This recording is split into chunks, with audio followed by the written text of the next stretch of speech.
We interrupt our program to bring you this important message.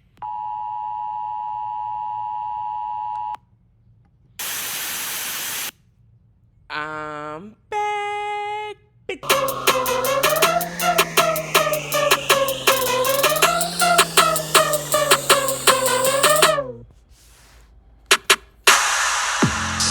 That still has a nice beat to it. Still seated twerking to bounce. New year, and that song still has a vibe in 2025. Also, it's time for a new intro.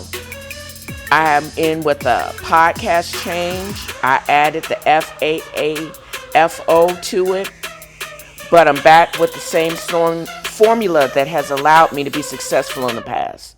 I've set realistic intention. I plan on being present and following through, but I still intend to remain petty and hold grudges. Not all intentions need to be positive.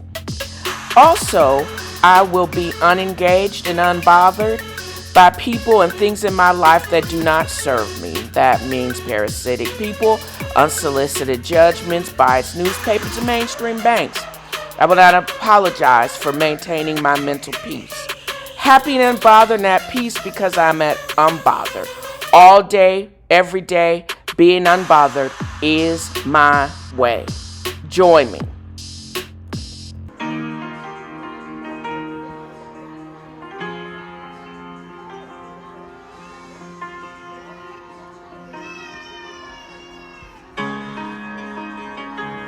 I'm still in my age of Aquarius where I'm leaning into technology, and I'm probably going to be using this motif a lot more in my writing. But there's just so much volatility that is going on. We have to anchor ourselves in the non-financial. We focus on what we control, our savings rate, our budget, emergency funds. You got to do like they used to do on that Friar, set it and forget it. If you have a plan and you're diversified, even though Buffett says not to be, but in this economic environment and for those that are just building our cash flow, we still have to be there. Amount of diversity has to be in place on a smaller scale, because when you look at Warren Buffett's holdings, he is diversified based on the different types of companies he actually invests in. You got to give yourself permission to relax, because when you relax, you can be more open to other alternative plans. Even in this shutdown, what are we in the second or third week? We can still be brave and trust the plan for when times are calmer. You have to remind yourself about peace and being resilient, being an innovative economic machine. It's always recover. It'll recover again. Take a breath. Close that trading app, but watch out if your options are getting ready to expire. Call somebody, talk to somebody. Don't do any doom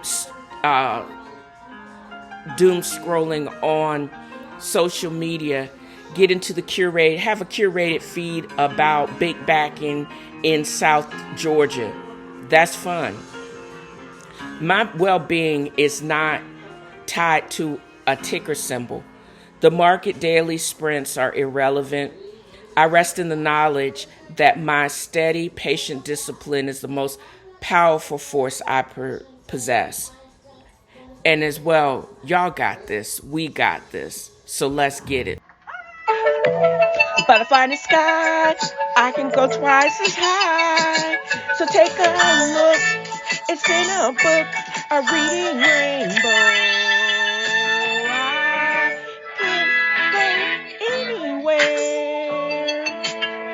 To know and ways to grow a temporal rainbow. I can be anything. So take a look, it's in a book, a temporal rainbow. A tinfoil rainbow. A tinfoil rainbow. I'm getting more proud of my ability to use, again, AI to create my story of the twin destiny found in the Han, a girl, a house, a destiny. You'll basically follow the experience through a 16th century house. Kochu is the twin sister of Hanja. She was abandoned in the Han River like Moses in the 1580s, and she was raised by the Japanese couple Yoshimura Junza and Koko, the daughter of a samurai, in a hybrid Hanok Japanese home in South Korea. I think AI did a very good job of visuals, and even the Korean female narrator.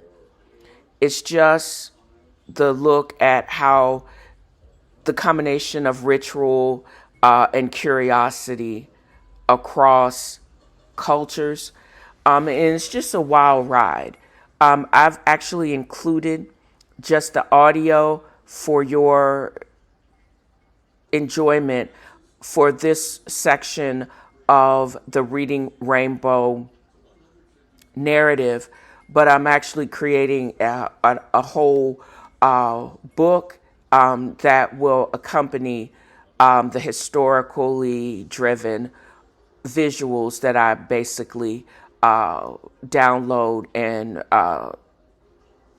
premiere weekly on YouTube. So join Kocho as she just navigates young childhood into her preteen years and in the war that is actually simmering on the horizon. In the year 1580, along the banks of the river Han, servants of the Yoshimura family discovered something extraordinary floating in a reed basket.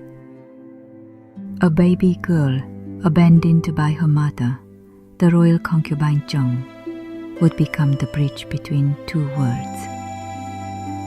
They named her Kocho, and from the moment she was pulled from the water, her life carried the weight of secret and the promise of new beginnings.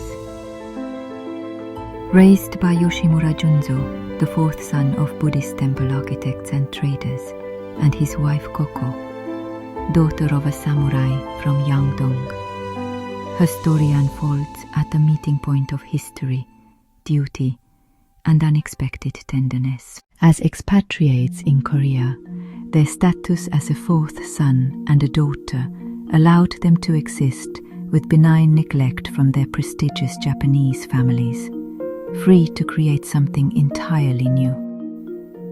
Yoshimura built their family home as a living testament to this cultural fusion. A Korean hanok on the outside, but inside, the intricate details of a traditional Japanese dwelling. Papered shoji, low chests, a tea alcove, and wooden beams carved with careful precision. The scent of incense mingles with steamed rice. Morning light drifts through paper screens, while polished floors reflect two suns, one Korean, one Japanese. Every beam, every sliding door, every carefully placed stone tells the story of two traditions becoming one. Now 7 years old, Kocho moves through this world with the grace of ritual and the spark of endless curiosity.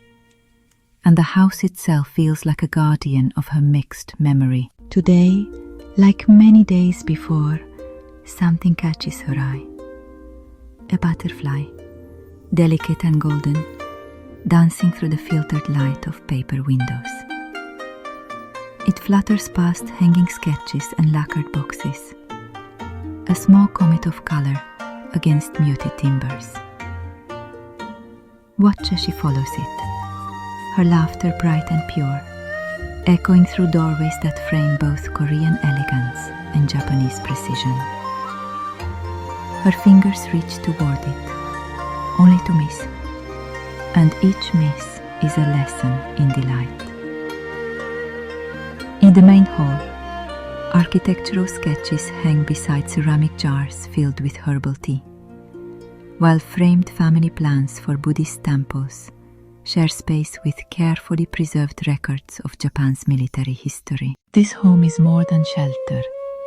It is a living map of tradition and imagination, where East meets East in ways the world has rarely seen. The butterfly leads Kocho past sliding screens painted with cranes in flight, their wings echoing the movement of her small hands.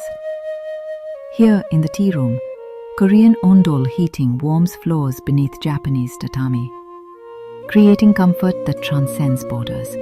Through the kitchen, where Korean earthenware holds Japanese seasonings and wooden ladles rest beside brass pans, recipes from both cultures blend like the families who created them. A child's doll sits on a shelf dressed in a patched hanbok over a kimono sash, a quiet testament to everyday fusion. The butterfly seems to know every corner, every hidden passage, as if it too understands the magic of this place. In Yoshimura's study, scrolls of temple blueprints unfurl beside maps marking trade routes between Korea and Japan. Tools for measuring, inks stained by years of sketches, and notes on temple ornamentation populate the desk. These are the tools of a man who builds bridges, not just of wood and stone, but of understanding.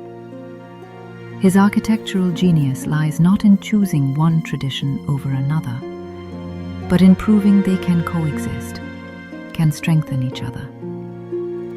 The study is where ideas are tested, where sketches become shelters, and where a child learns that lines on paper can become places of belonging. Kocho pauses at a low table where her adoptive mother Koko practices calligraphy, her brush moving with the fluid grace of samurai training applied to peaceful arts. Each stroke shows controlled strength and gentle patience. Ink blooms into characters that speak of home, belonging, and deliberate care.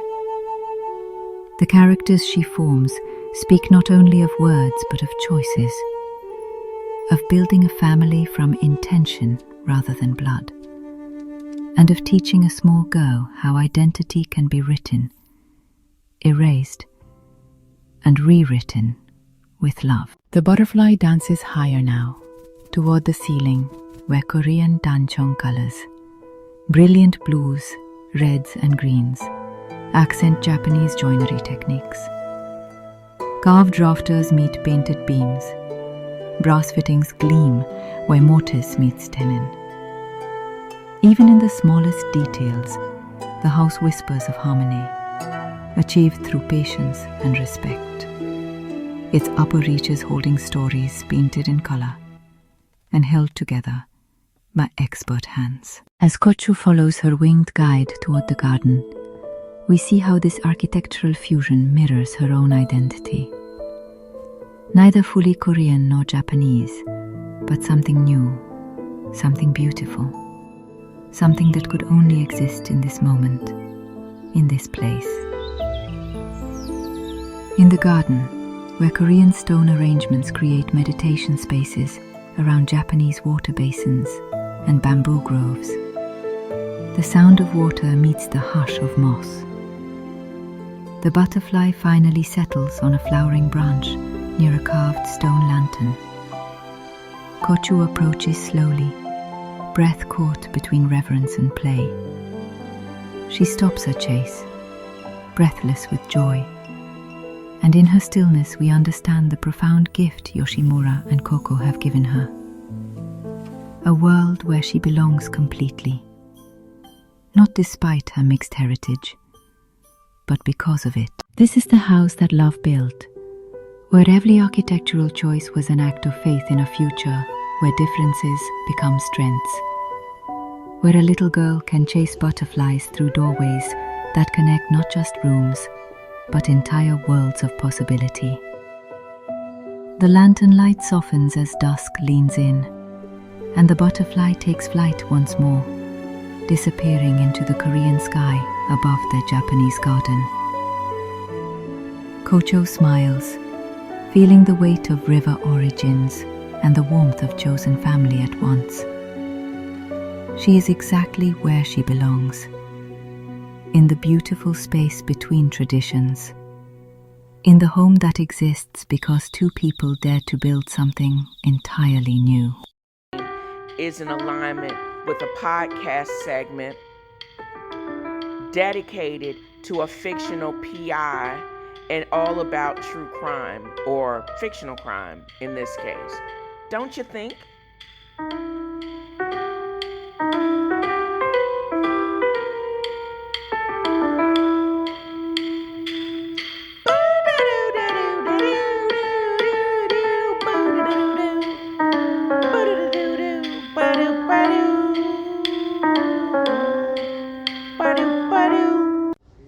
For the most part, in my endeavors to talk about fraud and other grifting, I have been educated or have educated myself on other schemes that are in the zeitgeist. This past week has saw a tremendous amount of volatility in the stock market. And with a lot of volatility and also an intentional, it always seems that there is an intentional means to basically create chaos, to basically cover up other schemes. And that's what I've seen in spades in the last several days.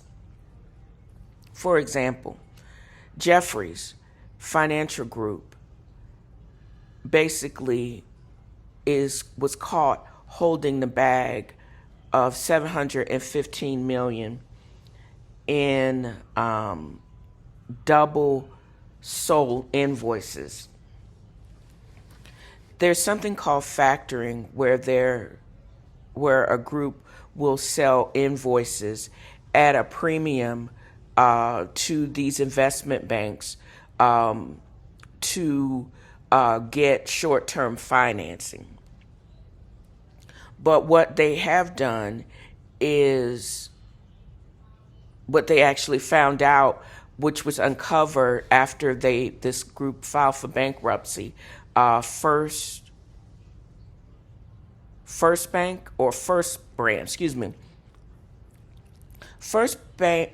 Brands was a multi-billion-dollar auto parts supplier that had dealings with companies like Walmart as well as other larger brands. This factoring is what it's called, where you sell your invoices to get short-term loans. Almost is like a guarantee of debt. A guarantee, like they looked at these invoices with suppliers like Walmart as like a treasury bond. Slight problem is the invoice was probably promised for the same thing to other lenders. And they did it over and over again to the tune of about $2 billion. Bankruptcy court, I found bankruptcy in the United States is handled in federal court. So when the time the bankruptcy came around and all of this was being found out, they basically First Brands basically told the feds, we only got $12 million. The rest of it, we have no other accounts. We have no really accounting of where the $2 billion went. Basically, Jeffries got holding the bag for $715 million, in financing that nobody knows where that money went. So, of course, an investigation is handled. because the proceedings were that company, First Brands, is in bankruptcy, which is handled in the federal court. A $715 million grift is also handled in federal court. So there you go. And then we got, while the stock has been running high with frenzied euphoria, there's a company, a little known company like Galacto, a very small biotechnology company, was actually having a 600% come up. I made a couple $100 on it when it rose up, but quickly sold when they basically started having terms or saying terms such as pump and dump. Pump and dump is where the meme stocks are actually, the prices or the value of the stock is fictitiously pumped up by wild investment in options call, and then the major people, they basically sell them for a price difference, and then the price of the stock falls back to catastrophic levels. The stock at the beginning of the week was trading at a paltry $2 a share, and then went up as high as $60 a share off of very crazy volume. And then it tumbled back. I think it's trading before trading was halted at about $16 a share. While there are no formal public records of an investigations by the SEC, that recent volatility has led to speculation about possible manipulation. That means that nobody's saying anything, but of course the feds play the long game. And then I started looking at because I've ever since this administration, and it's wild that it's only been in power for about 10 months. We've seen a lot of frenzied euphoria. We've seen creation of a meme coin or altcoin. We've seen wild swings in the market based on clear, sleep-deprived, stroke-induced, hopeful congestive heart failure rants from 2 o'clock in the morning. And I also, because I have my own altcoin, was not aware of, not only did the broader market take a tumble, but also the altcoin and just crypto in general also took a tumble. Gold is still holding steady.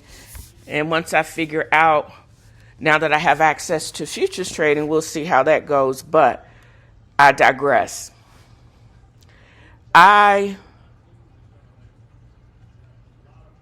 am still cautious, and the only pullback where stocks and options are to a manageable level is only going to allow when they actually rebound to where the prices of those said stocks actually should be.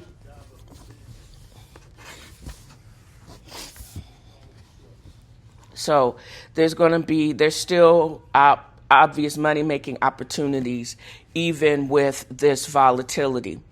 And when, as I said at the top of this segment, anytime there's major chaos and y'all pick a fight with China, this current war with China, 100% tariffs on rare metals, where does that come from? And it basically shook everybody in the stock market to the core, where it lost and plummeted.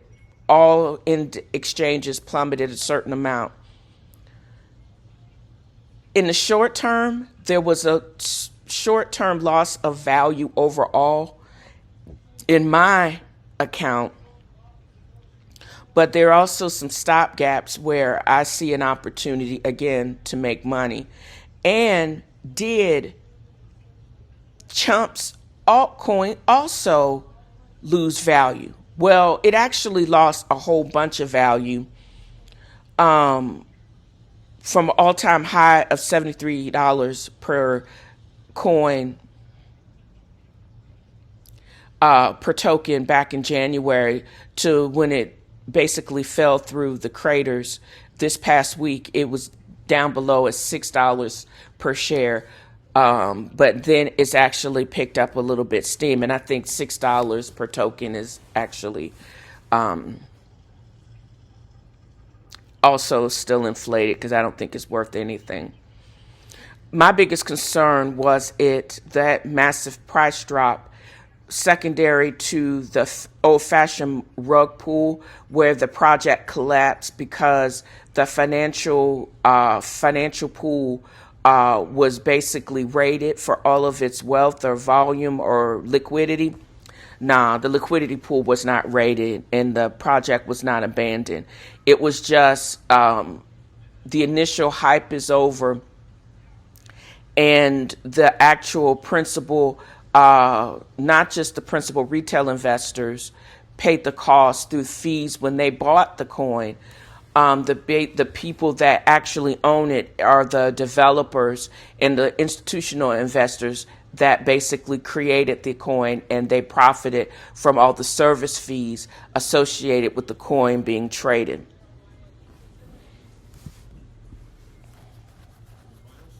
So although that price drop is representative on the market action as a whole and not on a fraudulent and the quintessential pump and dump that we've actually seen across the altcoin milieu, but not an actual fraudulent rug pull. But in the short term and in the long term, even these pump and dump schemes and records of them are being kept, I think are going to be the precipice or the basic of future federal crimes in the future, because the law enforcement and on the federal level plays the long game. Somebody is just as petty as I am. They're keeping just as good notes of all of these massive pump and dump schemes, as well as the quintessential whale implosions and all the other fraudulent activity around the crypto sphere. And they're tracking it, just like I am, but on a larger level. So with that said, every time you hear something crazy and you get some type of market shakeup, look for when the dirt and the scum is uncovered, because I don't think we've seen the end of such shenanigans as we've seen this past week. And what cover up? Every time there's some weird announcement and the market shakes up, what is it? What is that chaos going to cover up or uncover in the mayhem? So, bubbles, toils, and troubles. What is going on with the AI bubble? And what is circular financing?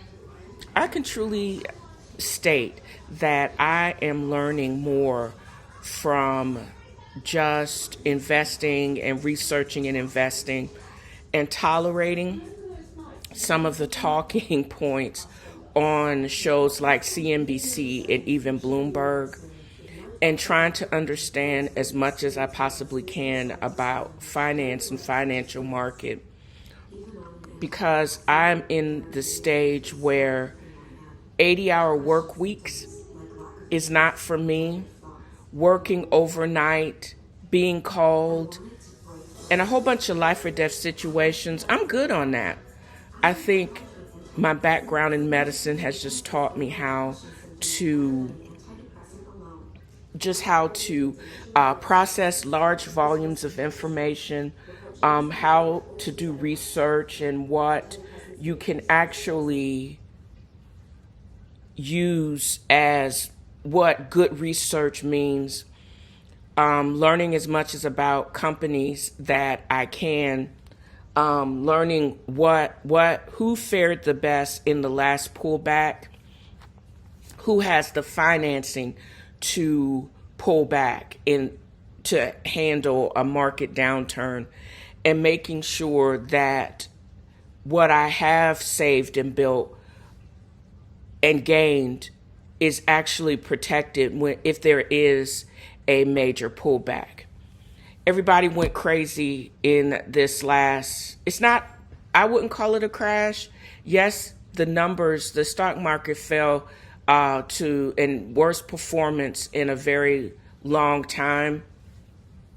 But in the grand scheme of things, the latest pullback or correction was just that, a correction, because we were talking about everybody has been making money. And a lot of the 1-2% have made more money.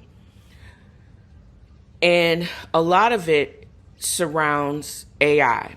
Granted, I honestly believe, and yes, before I say that, yes, I did lose some value in my brokerage account because I'm a mom and pop retail investor.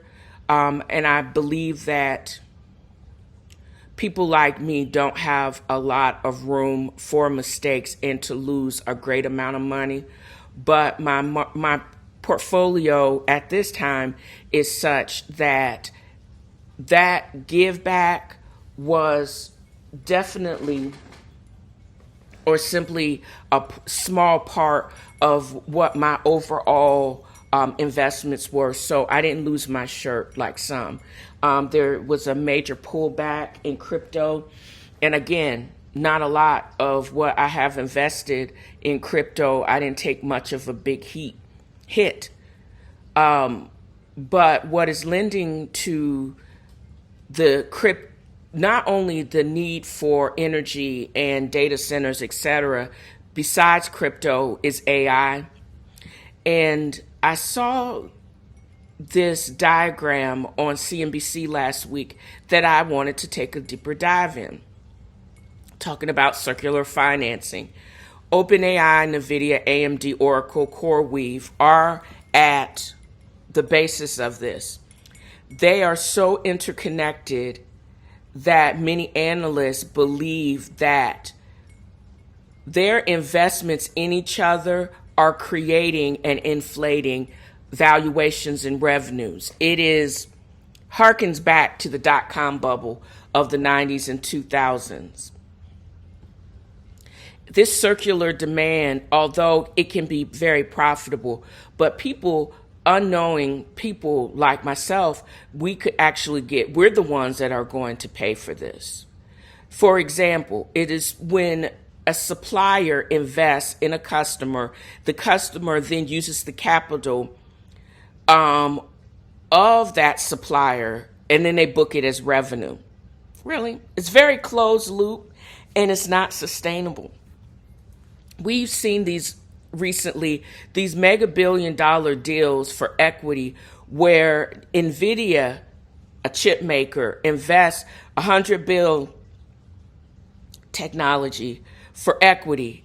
AI then uses the cash and other funds to commit to other deals for their chips and data center capacity by buying up using Broadcom and other companies like CoreWeave. They both see their stock soar, and it makes them easier for the entire ecosystem to raise more capital. They could raise capital, but most people wouldn't invest in these companies, fly-by-night companies, just because they have AI in the name or some other type of cachet. Right now, the valuation of CoreWeave, even though it tanked recently, it actually went up in value again. At one point, it was trading very close to the below like $90 a share.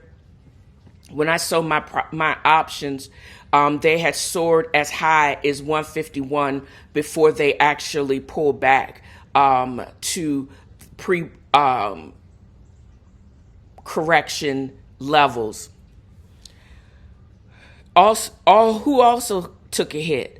Between NVIDIA, CoreWeave, and Oracle, all of them have receded in this current correction. But yes, lost some value, but it doesn't hearken to the Lucent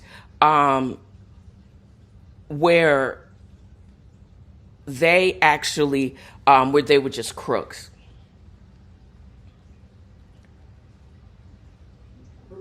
So what is the issue? Because when your supplier is your customer and there's some shenanigans going on in the books, your valuation is greatly distorted. OpenAI, or Tom the weirdo, their current CEO has said that they don't have any problem staying private and raising money. And it's wild to me that that company is actually valued at $500 billion, but they have a large operating loss. How is that? They don't make anything. And a lot of this circular inflated funding model is what is based, and they're not all that transparent because they're a private company. If a key player like OpenAI fails to achieve some type of profitability necessary to sustain this massive infrastructure, there's so many companies like NVIDIA and AMD and CoreWeave that could basically crash on this information. What we're seeing is these transactions and this inflation is causing a very dangerous bubble. And there's financial engineering versus long-term verifiable customer cash flows, because they're trading equity for pennies on the stock. But where's the money? Are they printing money, or are they mining Bitcoin to create more capital? This harkens back to vendor financing. When Lucent and Nortel inflated their margins and where their real cash flow, because they were floating large amounts of financing to these customers that could never pay them back for their orders. And when that bubble burst, the business model itself was not profitable. So there was a whole bunch of defaulting on loans based on some inflated revenues. Everything that they booked was fake. And they ended up only having a bunch of bad debt. Then the entire loop snapped, huge write-downs. And I don't believe anybody went to jail, even though it brokered in one of the largest stock market crash since the Depression.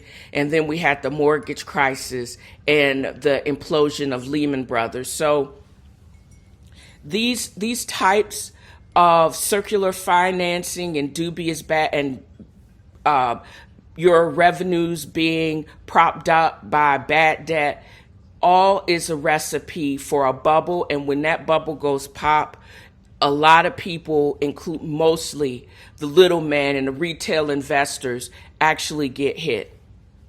And the money's just not there. So beware and be careful. And know that this model in itself is not sustainable.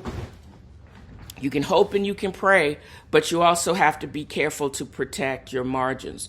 Take your profits when you can and keep it pushing, and truly invest and not look for just a quick come up, but also a sustainable means to build generational wealth instead of having to be in the federal bankruptcy court.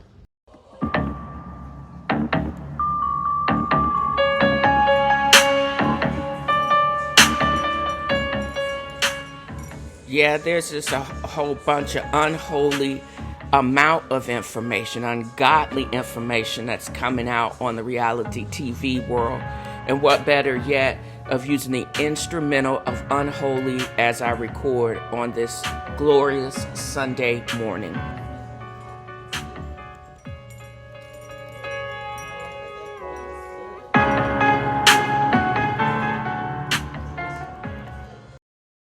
So let's just get to the top of it. Usually I do these Real Housewives reality TV and even the Bell Collective or whatever else is playing on OWN in no particular order.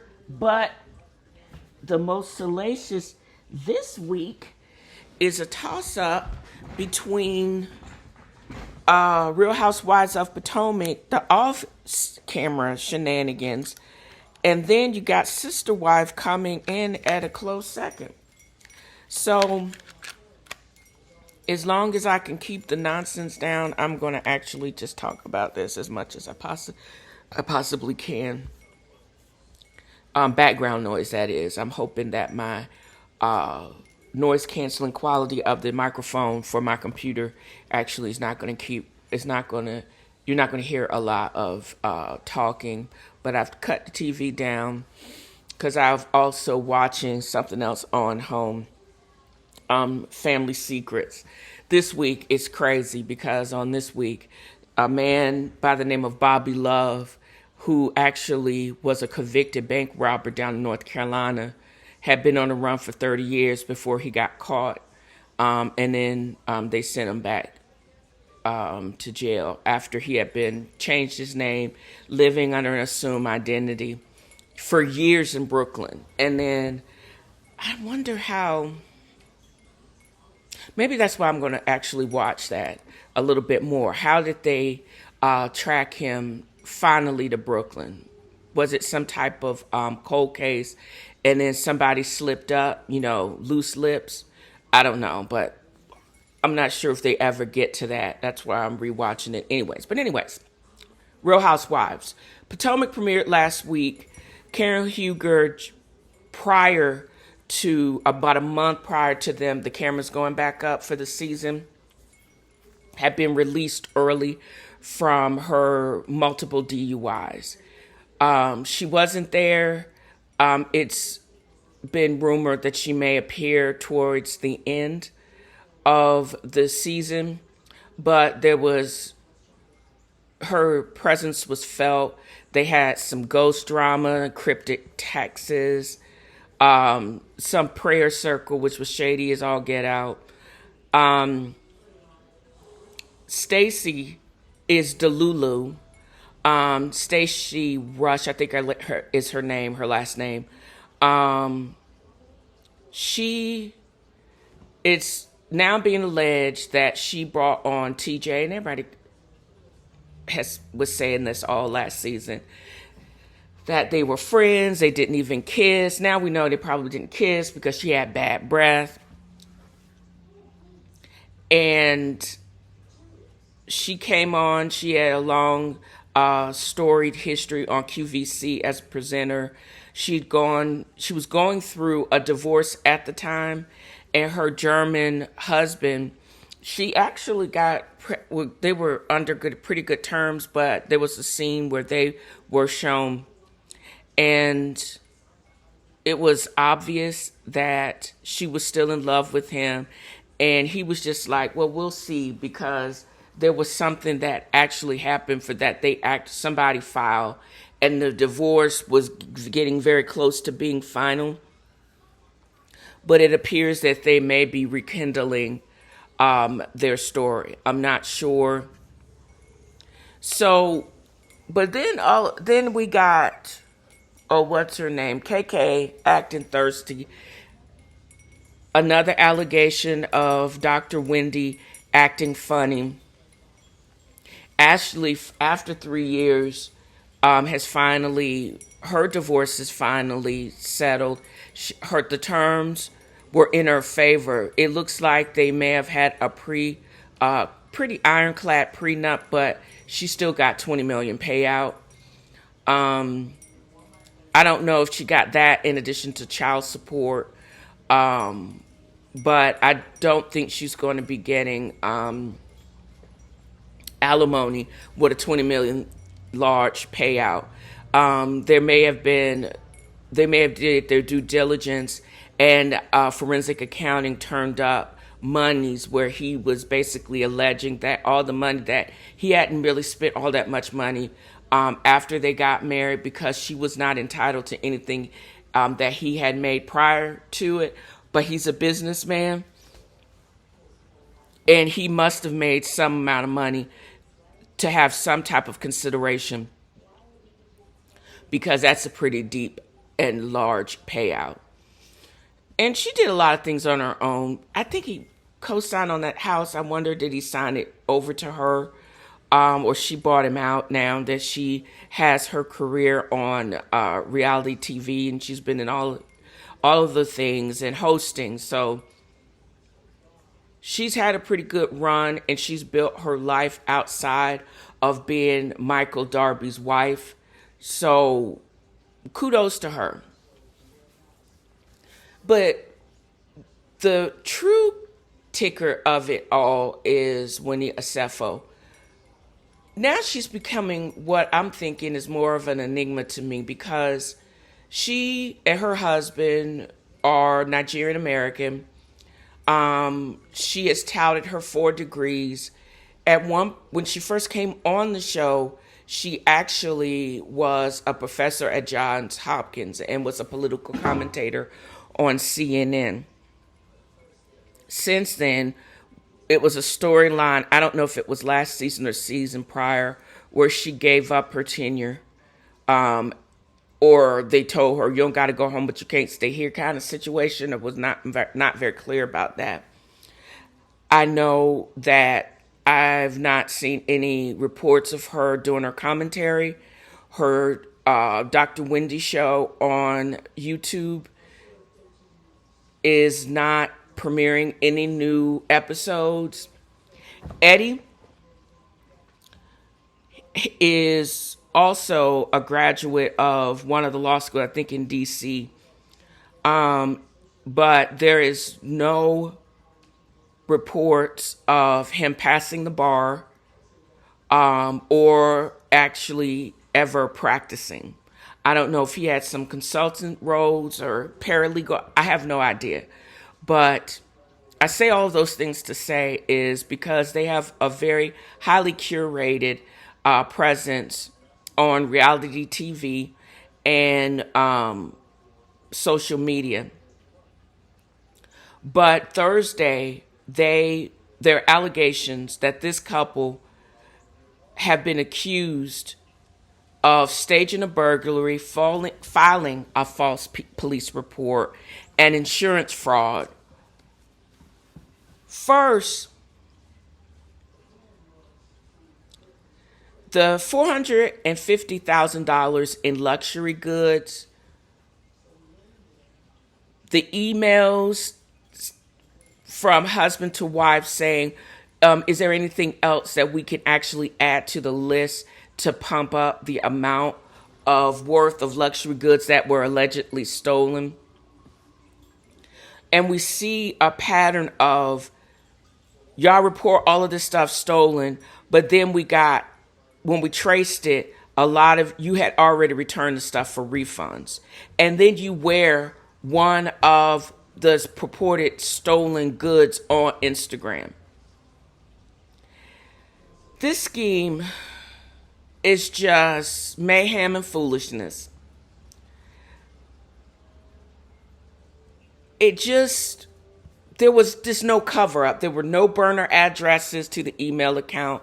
And if you are in a relationship with somebody, why are you emailing them? Why don't you just ask them if y'all in the same house? Are y'all that busy? And it's just crazy to think that now I kind of understand if the proceedings for a grand jury are kept secret, There are no witnesses that are called. The police have to do an investigation. The prosecution has to present the information to the grand jury, and then the grand jury has to basically say there's enough information for us to proceed to trial. That is what actually has happened. And when they got arrested, and I think this all was happening probably in real time while they were still filming for the show, because the burglary happened in 2024. The reports, the insurance has to do their due diligence before they're going to come up off of $450,000 large. So I suspect they probably knew something was going on, but they still had to put up appearances. And not filming was not an option, because although they keep reporting that Happy Eddie, that his weed business is doing good, is it doing that good, bruh?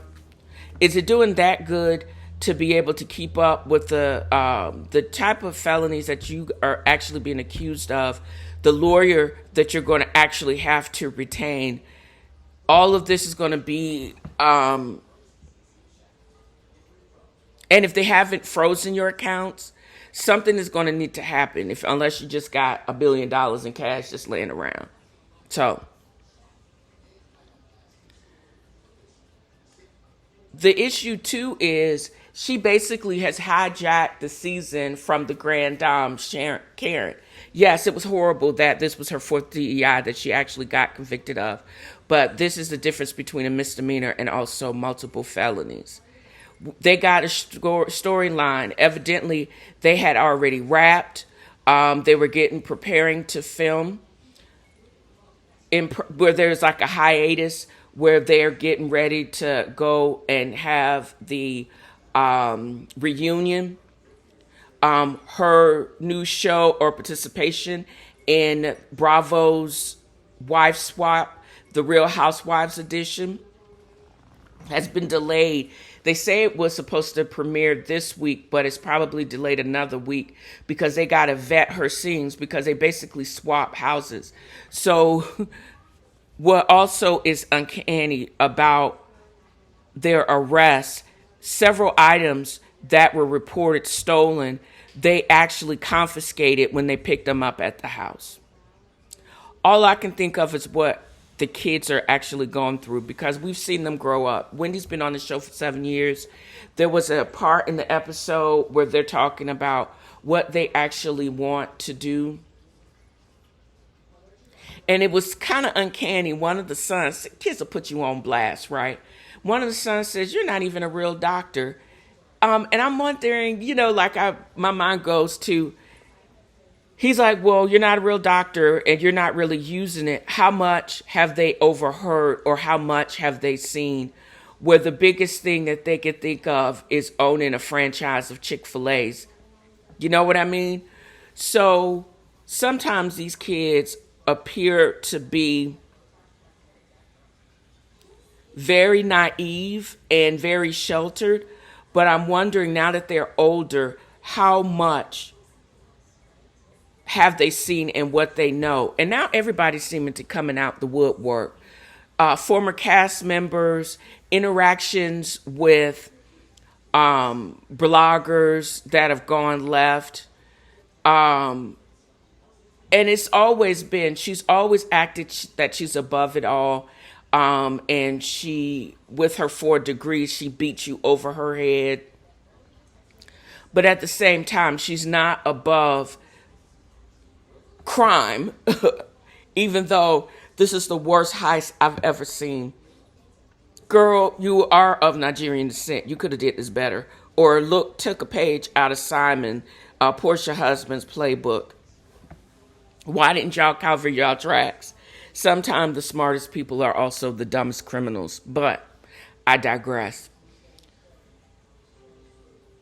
I would hope that this is not a way for her to believe that she's going to be relevant, or continue relevance, because the sentiment is with Karen Huger, with all of her delusion, she got jail time only for about 6 months.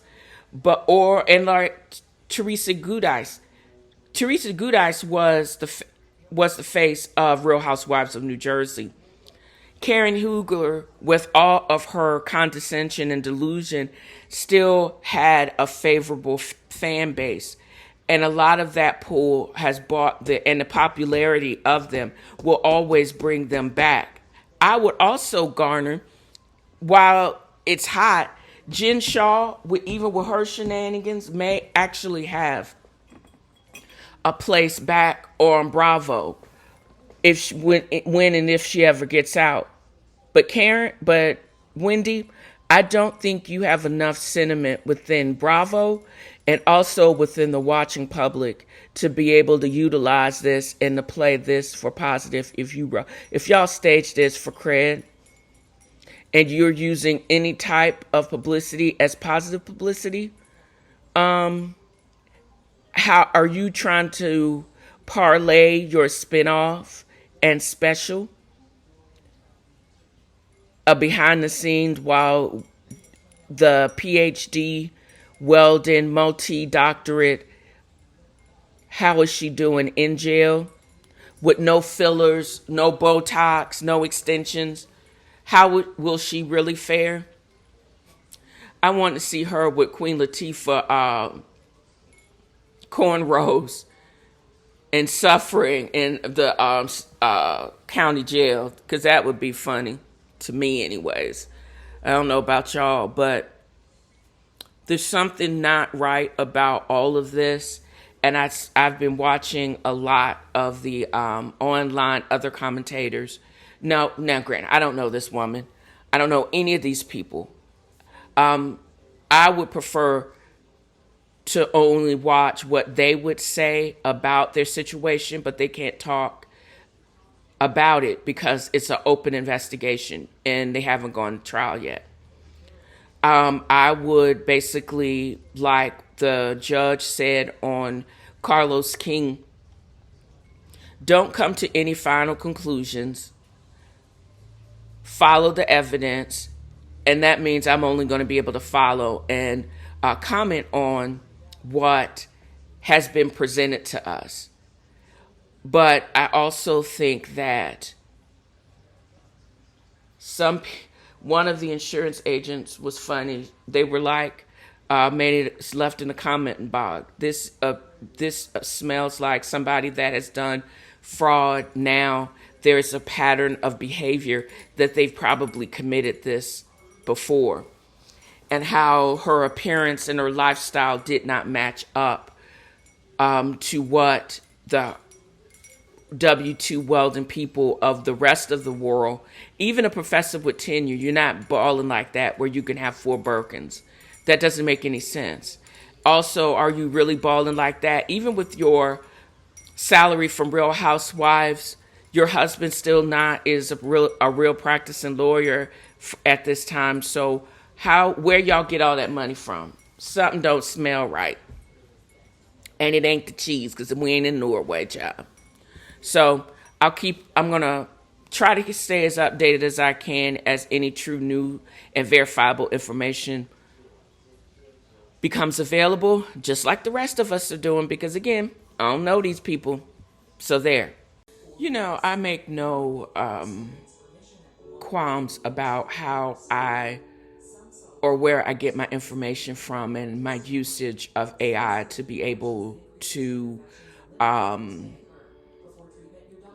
talk about certain things and to get summaries. And I've been very lucky in my usage as far as speaking on reality TV. But it just seems that I've taught my AI to be, or ChatGPT to be, very shady, because some of the stuff they come up with is something right out of my brain and it's really crazy.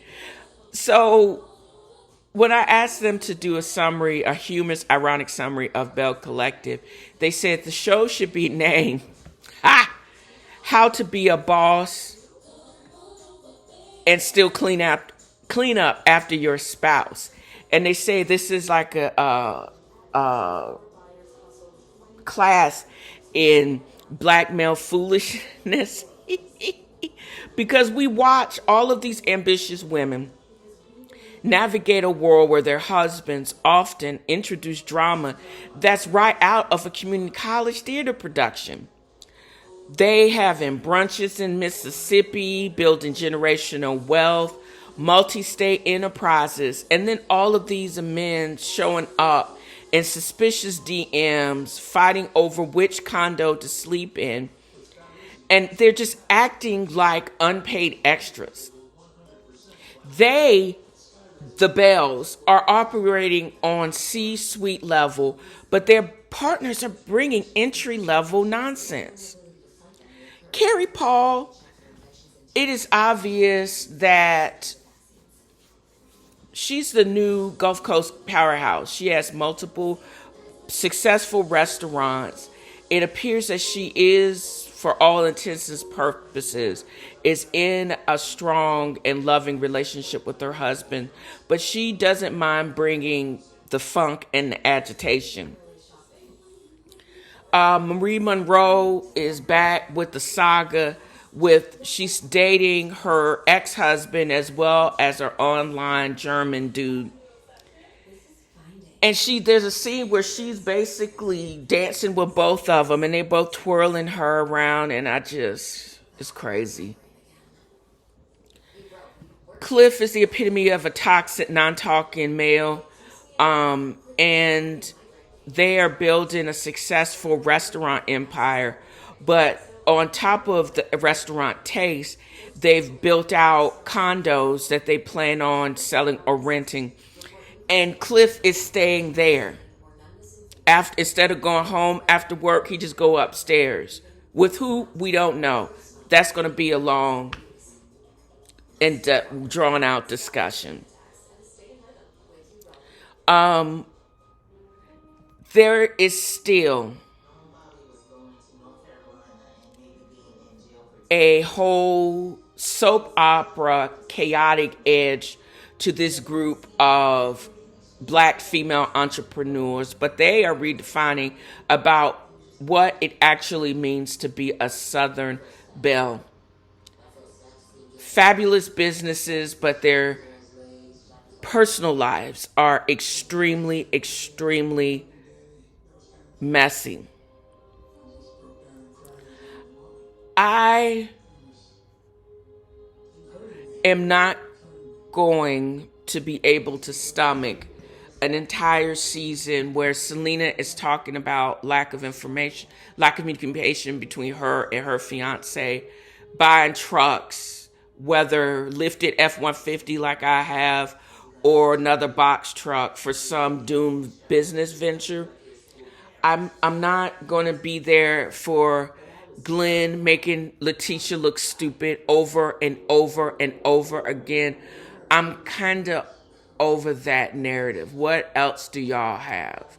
I'm also not going to be able to watch Marie, of all people, play in our face with the fake relationship, because I'm not convinced she really is going to end up with Cedric, and I'm also not convinced about her clear intention with Martin. I just don't know. So, with that said, I'm kind of getting over it with the Bell Collective, and they're going to actually have to show me something new. Now let's move on to the other crew of brown women. There is a whole Real Housewives of Miami that is getting ready to wrap up. And why it went from a snooze to a yawn to a yeah, and to, is this really what we're doing here?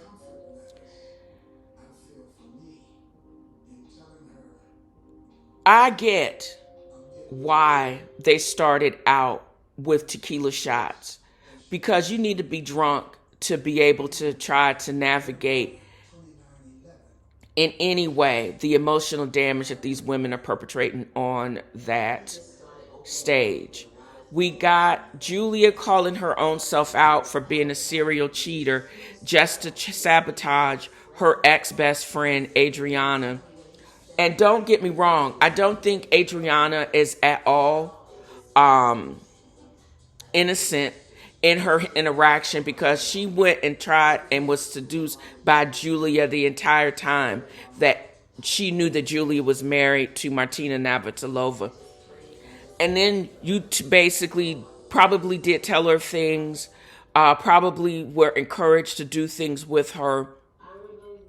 And then you basically not only sabotage any possible way of you fixing things with Adriana, and also blowing up your marriage. Y'all literally just adopted kids, and now Martina is consulting divorce lawyers. All you've proven is that you have trash character. And even though you are messy,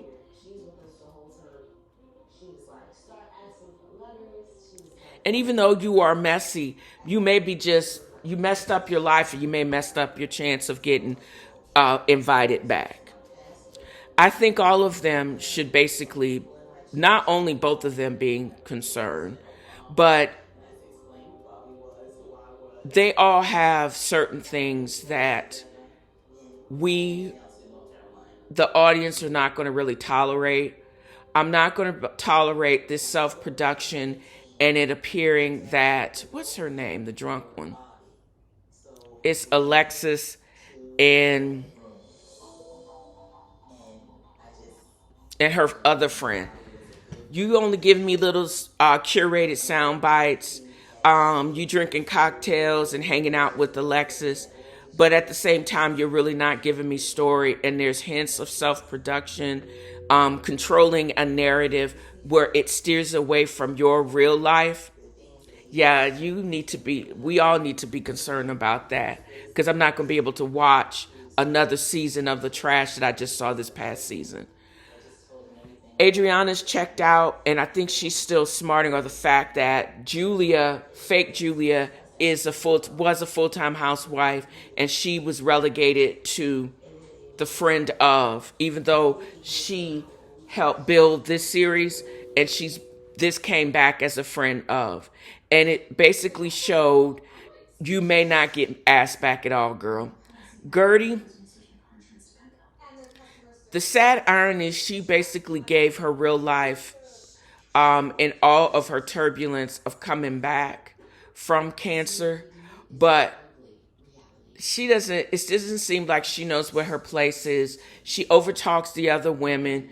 Even Kiki and her beautiful behind, they are not seeming to gel. And I'm not sure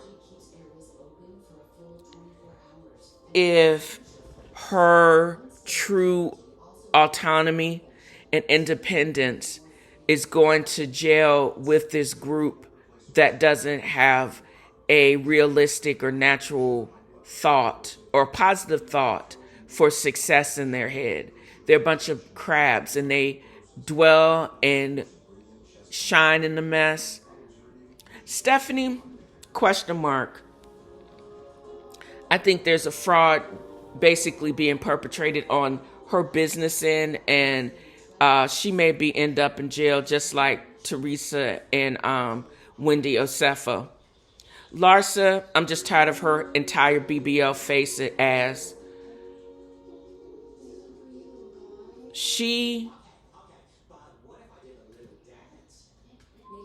Her manufactured fights, the debate over her 31-year-old boyfriend.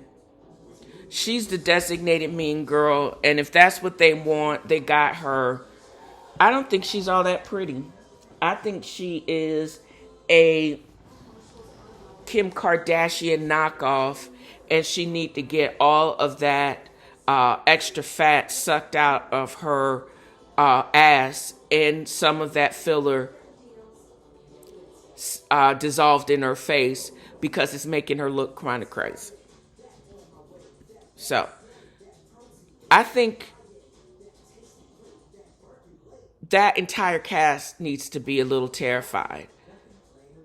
They give the audience drama, emotional, complex storyline, but it's no guarantee that they're going to still get a check or continue with the network. they don't seem cohesive. Their chaos is not all that good. They were put on hiatus for about 5 years. The irony is they may be sent back to that Bravo Siberia, even in spite of delivering one of the franchise's all-time most chaotic, I wouldn't call it the best reunions, because that still goes to the season, the reunion when on Real Housewives of Atlanta, because everything goes back to Atlanta, when old fake Fei Phaedric Parks, she was outed for that lie on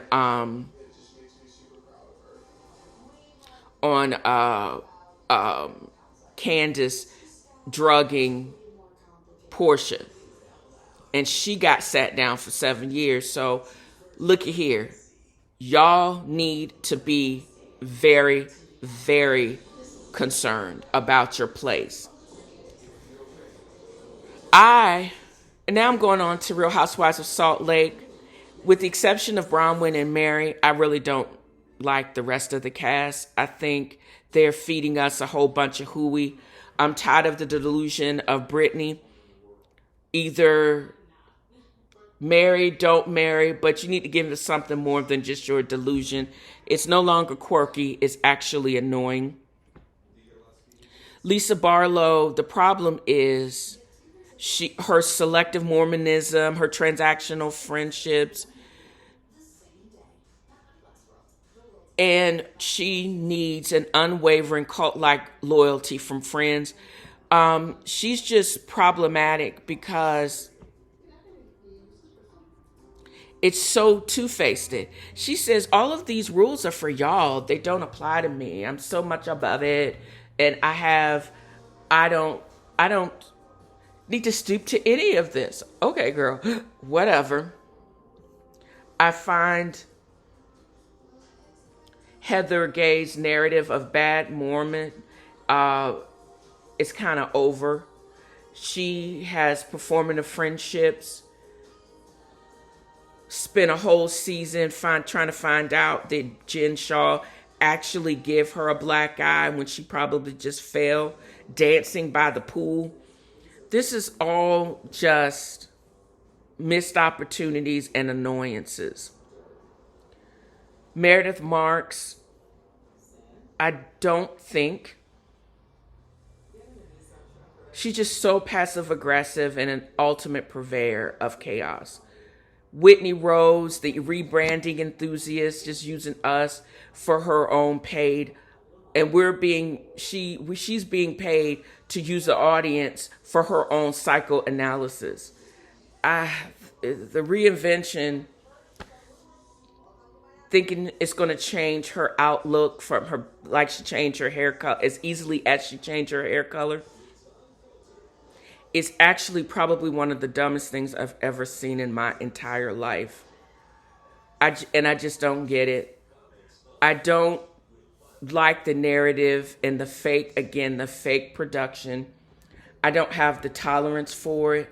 My concern is when I see things like Bronwyn interacting with her pinch face of a mother that's in her house and trashing her life in her house. That lady would be drop kicked so fast out of my house and it would have been a wrap. I'm interested in seeing more of that. I don't know how much more Robert Jr. or Mary Crosby is going to be able to show of his journey, because he just seemed not to be still not in a very good place. But I'm hopeful that if either as the season goes on or we hear some more on social media, we can see his journey and become and finally get to a place of healing. And I'm interested in seeing more of his story and his mother's story as she reopens the church that her own mother took away from her. That is who I want to see more of a relationship. The complicated nature of how Mary navigated that with her own mother. If she's going to divulge more of that, or is she going to still be protective because it appears that her mother has passed away. That appears to be something that Bronwyn and her can bond over instead of any manufactured beef or any other shenanigans. And it could give her, Bronwyn, strength to be able to quietly sit her mother down, not film the hard stuff, but also talk about how to proceed and if her mother actually would receive some of that. So I don't know. I still would put that bitch out my house though, because you ain't gonna talk to me crazy in my house. Who does that?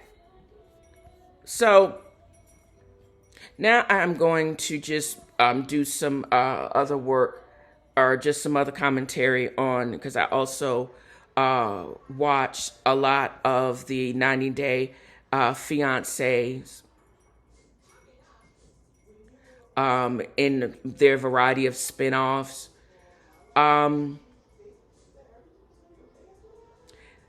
not sure about the status or if I even believe some of these characters or couples. Jovi and Yara are just, they have some Instagram influencer dynamic that they are trying to exploit and use for the show. Because Yara wants a glamorous life and perfect family. It's just that you can't have that broke. And you have to at times still film together and still film with people that you really don't like. Because I honestly don't think either one of them likes Andre and Libby, Macho Man and Daddy Funded saga. I don't think they like the fakeness of the boring couple, Alexei and Lauren. I don't think her having this prolonged beef with Libby, and because the only thing that you actually got going on is how to navigate healing from your mommy makeover while you run after 3 toddlers. I just don't get that. And y'all been talking about moving to Israel, but ain't nobody trying to go back to Israel because they're going to put both of y'all in the army to continue the genocide on the Gaza Strip. So, no, girl, I don't believe it. I do believe that y'all kind of like each other. I'm not so sure about Libby and Andre. I don't think Andre would be on this show if Chuck still wasn't funding your life, that you pissed away 75 large, and Libby is mad, not just mad that you pissed it away, but then you told your friends for your own storyline, and then she looking around looking stupid. You know he's a jackass. You know he's not a great businessman. And then y'all caught him out in the lie when y'all went over to Moldova. So, again, manufactured messiness, I'm not with it. The realest one with the most work on the show is Jasmine, who basically should be working as far as a star of her own telenovela. Because how did you basically convince your husband on national TV to an open marriage, knowing you were already cheating on him with Matt? Then your husband kicks you out, you move in with him, and you probably were already pregnant at the time that you moved in with Matt. And then you gaslight your booty call baby daddy because he won't show you off to family and friends for social validation because you still are married. You a cheating married whore. You literally are. I'm sorry you're pregnant because nobody wants to catch that smoke. But at the same time, you've done your own dirt. Your situation is based on your own stupid actions. You are the queen of stupid.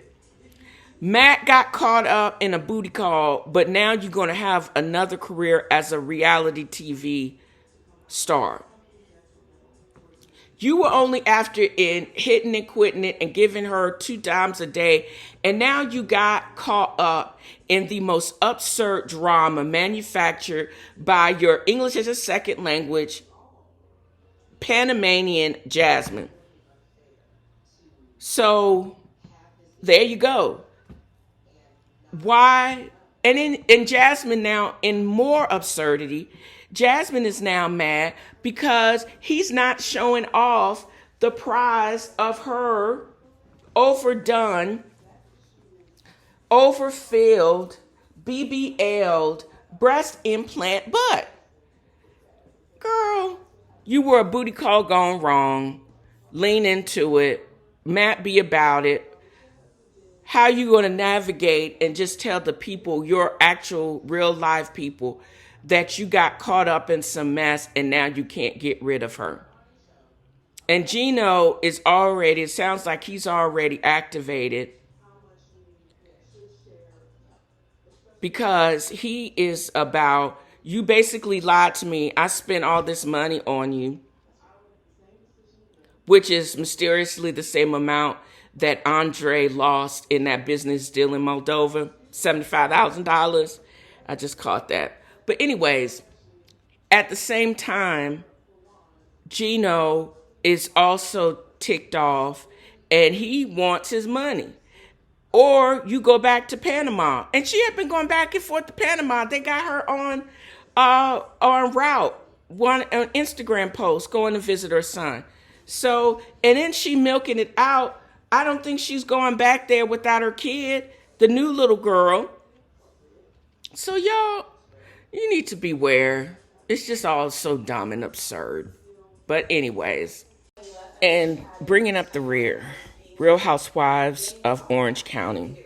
This past week, in the midst of everything, the seating chart was released. And I started thinking of several things. I found out on a different podcast that they've wrapped for the season. And the reunion was also done is either coming up or they've already filmed it. But that seating chart was an education and a preemptive possibility of corporate layoff. Who's getting ready to be pink slip? It is a clear but passive aggressive message from the network that clearly one with the possible 2 women have any genuine and clear power to come back. Tamra Judge, for all of her toxicities, she's that nuclear core of the OC drama. And they've already tried doing it without the Tamra of it all. And I think it brings to light all of her storm-offs, all of the weirdness from this past season. One of the things that is very, very clear, Tamra doesn't feel that she can trust any of these hoes, and she would prefer to quit when she knows she really can't because of obligations. And she also knows, I hope she knows, that it would be in the network's favor to keep her on because they lost a lot when they tried it for 2 seasons without her and they had to come up with a grip to bring her back. They ain't trying to do that again. They basically are like one or done. Either we're going to stop the whole franchise or we're just not, or we're going to have to make some shakeups. I don't think they should do a complete reboot with none of the OGs like they did on Real Housewives of New York, But what I do think that is necessary, that all these other hosts, with the exception of Tamara, need to be put on notice. Although Gina Kirchenheiter is not in the second chair, Jen is, I think that is the network's way. Her seat where she is, next to Tamara, but not next to Andy, is just a clear indication that she and everybody that's sitting on the couch next to her are on the chopping block. Gina, on the other hand, she's the designated narrator. I like her New Jersey accent. She's a great employee. She's going to clock in. She's going to act as the Greek chorus, sometimes providing the drama. She gets activated, but it's not in a malicious Tamara Judge kind of way. She's basically the yin to Tamara's cray.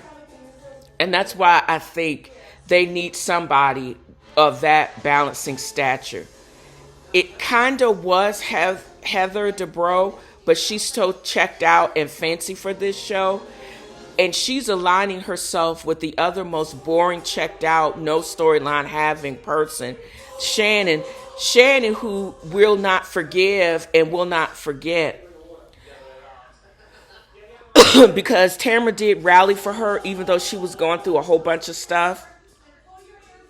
But Shannon did not do that. The years that Tamara's off the show, Shannon never reached out to her.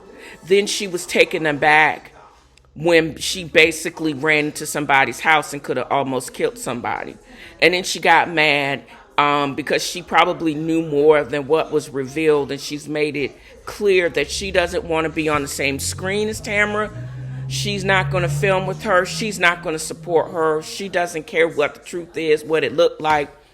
She's not going to do it because she's too caught up into her own delusional self-righteousness. She's not going to do it. With that said, she's basically written herself off of the show when she could have simply just been Tamara's friend. Same thing is with alliances. Emily may or may not be back. She's always the angry ally. They need somebody to screen at somebody for 15 seconds. And her only connection to the show is if they bring back Gina. Since they will bring back Gina, Emily may come back as a friend of, because I think that's exactly where she needs to be. I have no interest in seeing her in some fake party for the exonerated. I don't want to see another telltale sign of her and her husband Shane having some non-argument about parenting their possibly autistic son. I don't care. And I don't really feel like having her scream and kick people out of her house. What kind of power do you have for that? You ain't signing nobody's check. You are not Andy Cohen or that network. Sit down and hush your mouth. If you can, and get some of that lip filler dissolved. Jen is just clueless. She is replaceable. They got some other people that look just as good as she does, with all the plastic surgery that's going around on the OC, that could bring it more than this airhead can. Katie Janelli, we already knew that she was gone. She was a one-season plot device. She used it, and it was abused upon her. I don't understand why they brought back Gretchen and Slade, because all it was a master class in missed opportunity. They were brought in to take down Tamara. They needed somebody that was not afraid of Tamara, but they came in with old dirt and a false narrative, and they basically wrote their own exit strategy. Slade Smiley is really just silly. He wants to be on that show and in the center so much. He wants the orange more than the girlfriend that he used to get back on the show. She was a prop in his Agent of Chaos, and they're both bitter because of what she was left off the show, even though, because Tamara, I think, probably told the truth about her cheating behind. And she was a trophy wife that didn't get shit. And Tamara told it all. And then had the audacity to tell the truth about old stupid, slimy Slade and everything, even though they were being mean. Everything that old horse face Vicky Govinson and Tamara said about her a decade ago, it is clearly so true. That man is still blaming Tamara Judge when she was Tamara Barney for stuff that she probably said was true back in the day, and he's never been able to capitalize on it. He's always said, what if he had stayed with Joe? What if he hadn't traded and messed around with all these housewives and have nothing to show for it, except for a career that never quite took off, and he was never the man that he wanted everybody to think he was. So he's blaming Tamara and all of her messy and quirkiness, how she's still the face of this show. And it burns both of them up for vastly different reasons, but they wish they could have stayed on the show for as many seasons and made a comeback as clearly as she did, but they couldn't capitalize upon it because they're they are dumbest people I've ever seen. How could you be that dumb and still walk upright? Very concerning. That's why I'm glad the daughter actually has teachers and nannies that can actually pour into her in a positive way, because the example of her mama and daddy is just poor. At least I just think they are both trash. And that's why Tamara, she's just like, I don't want to do this. I need to do this because this is my job and that's why y'all pay me. But I don't want to do it with these people because there's no coming back. All they want to do is watch her squirm and to get back at her. And they're willing to do anything and take out anybody to do that, to their own detriment, because they're making it so untenable that they don't want to film with her. And they want everybody else to pile on, but they're not, because they're seeing what it is. They haven't got over what happened over a decade ago. They're not going to get over it. And they also have written their own pink slip, because I don't see a world where they're going to come back. I don't see it. If they did come back, I don't think I would be able to watch it. In a lot of ways, I honestly think this show needs to be rebooted. I'm tired of this darkness. I'm tired of people being checked out. I'm tired of people not clocking in. And I'm tired of the produced, orchestrated chaos for chaos sake, because there's no resolution. The best thing that Emily said, what can we do to move on when you got a whole bunch of people that don't want to move on and they don't resolve? That's what makes these shows very entertaining, even in spite of the chaos. Because at some point, they basically say, bet, let's move on, and then we move on, we can have fun until the next crisis comes. But what they have been caught in is decades old crises that they don't want to move on from. And they just want to see somebody's destruction and them getting fired when they know good and hell well that they're not going to get fired. What would have happened if they had genuinely went in there and basically got back to some type of resolve? The reason is because there's no way that Tamara Judge would have ever made good over Dad Bot Slade. She would have never messed around with him, so he couldn't get that. And I think they made a pact Slade and Gretchen made a pact that we're going to go in and we're going to go in together and we're going to take her down, and you can't have any resolve. You can't be friends with her, because that would have meant that what they said was right and you can't move on without me. We got to do this together. That's why they stuck to that plan. And it basically wrote their own pink slip. Complete missed opportunities. And it was just icky. It really was a season of ick, because the lies and what they were willing to say and do to basically cast aspersion on Tamra Judge was foul. Yes, Tamra's done some foul shit. She said some foul shit. But the problem is their reaction, and they're holding on to it, because I think the vast majority of what she said, even though it was said out of meanness and pettiness, was probably true. Or wasn't, and you just never got over it, because how dare somebody say something so mean? But at the same time, oh well. But that's why you get paid on the show.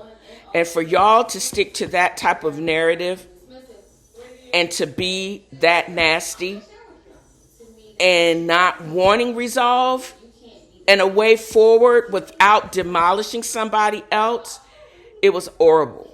It was just, it just gave false narrative. It gave performative. It gave stupid. And for you to want to brush up or push up on somebody and to talk to her directly, why?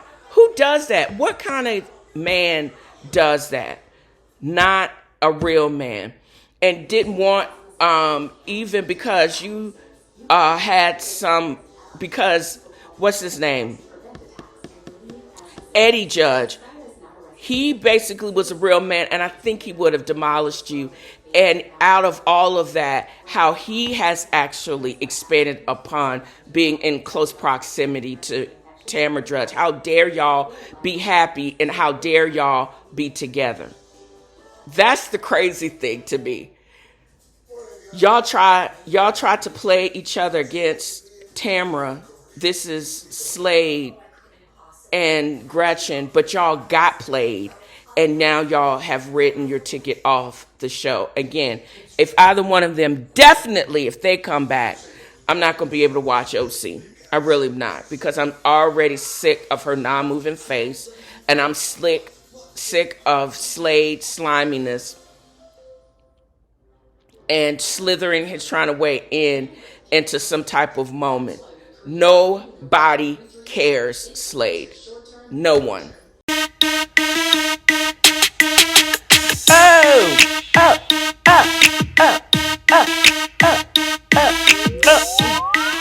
You can take the girl out of the hood, but you can't take hood music out the girl. But I'm going to end this with a word, just as I started this podcast.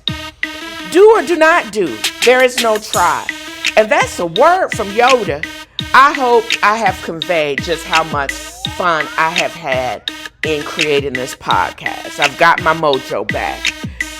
Just set your intention or reset your intention. It could be daily if necessary. Mine is peace. No mental dumping over here. If I'm acting like I'm not listening, I'm probably not. I'm not your therapist. I'm not a therapist. Keep the crazy to yourself, child. You do you and leave me be. The sooner you figure that ish out, the happier you will be. So this is what I want to convey in this podcast. And that wraps another of F.A.A.F.O has a fro. Join me next time as I throw shade and point out the shade and simply have fun. Y'all have a great new year.